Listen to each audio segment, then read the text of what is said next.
경찰이 음주 뺑소니 의혹을 받는 김호중 씨와 소속사 대표 등에 대해서 구속영장을 신청했습니다. 강도 높은 수사를 진행할 것으로 보이는데 자세한 내용 취재기자 연결해서 알아봅니다. 권준수 기자. 네, 사회부입니다. 네, 경찰이 김호중 씨와 소속사 관계자들의 신병 확보에 나섰다고요. 그렇습니다. 경찰이 김 씨를 포함해 모두 3명에 대해서 오늘 구속영장을 신청했습니다. 어제 김 씨를 소환 조사한 뒤 하루 만입니다. 음주 뺑소니 의혹을 받는 김 씨에겐 일단 특정범죄 가중처벌법상 도주치상과 위험운전치상 등의 혐의가 적용됐습니다. 경찰은 사안의 중대성이 클 뿐만 아니라 김 씨 측에서 증거를 없앨 우려가 있다 보니 바로 신청했다고 설명했습니다. 소속사 대표 이모 씨와 본부장 전모 씨에 대해서도 각각 범인 도피 교사와 증거인멸 등의 혐의로 구속영장을 신청했는데요. 그동안 소속사 차원에서 매니저가 거짓으로 자수하고 차량 블랙박스 메모리 카드를 제거했기 때문입니다. 무엇보다 김 씨에 대해서 음주운전 혐의는 아직 적용하지 않았는데 경찰은 보강 수사를 진행한다는 계획입니다. 경찰 관계자는 김 씨가 사고 직후 17시간 만에 출석했기 때문에 제대로 된 혈중 알코올 농도를 측정하지 못한 상태라고 설명했습니다. 그러면서 피의자와 참고인 진술뿐만 아니라 위드마크 공식 등을 대입해 입증할 계획이라고 덧붙였습니다.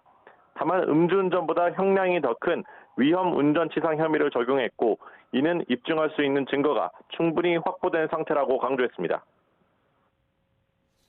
네, 말씀해 주신 대로 증거를 바탕으로 수사 결과를 도출하겠다라는 경찰의 입장인데 어제 김 씨의 진술 내용 가운데 특이한 사항은 어떤 게 있었나요? 네, 김 씨는 사건의 핵심인 음주운전 혐의에 대해 집중 조사받았는데요. 김 씨는 사고 당일 방문한 스크린 골프장에서는 술을 마시지 않았다고 진술한 거로 파악됐습니다. 이후 식당과 유흥주점에서는 주말 콘서트와 성대 상태를 고려해 많은 양을 마신 건 아니다. 이렇게 주장한 것으로 확인됐습니다.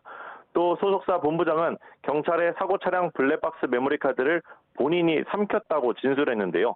현재 김 씨가 사고를 낸 차량은 물론 김 씨가 사고 당일에 탄 것으로 파악된 다른 차량 2대에서도 블랙박스 메모리 카드는 발견되지 않았습니다.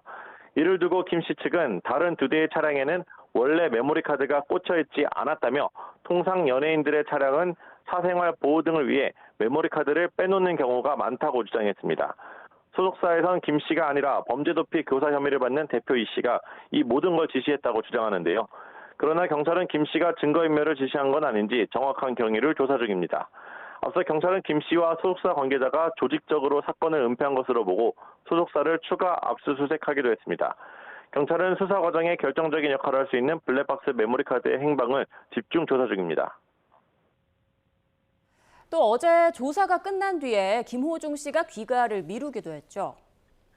맞습니다. 음주운전을 시인한 지 이틀 만에 경찰의 취재진을 피해 비공개 출석한 김 씨는 조사가 끝난 뒤에도 취재진이 있다는 이유로 5시간 넘게 귀가를 거부했는데요.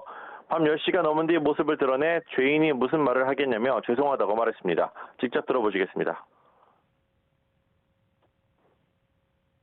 계시는 사람이 많이 필요하겠습니다. 어쨌든 죄송합니다. 네. 김 씨가 피의자 신분으로 어제 경찰 조사를 받은 건 3번째였는데요. 결국 오후 2시 출석한 김 씨는 3시간 만에 조사를 마쳤지만 밤 10시가 넘어서 귀가했습니다. 향후 경찰은 지난 9일 김 씨가 사고를 낸 날 김 씨가 얼마만큼 술을 마셨는지 확인한 뒤 뺑소니 사고와의 인과관계를 따지는 데 주력할 것으로 보입니다. 지금까지 사회부에서 전해드렸습니다.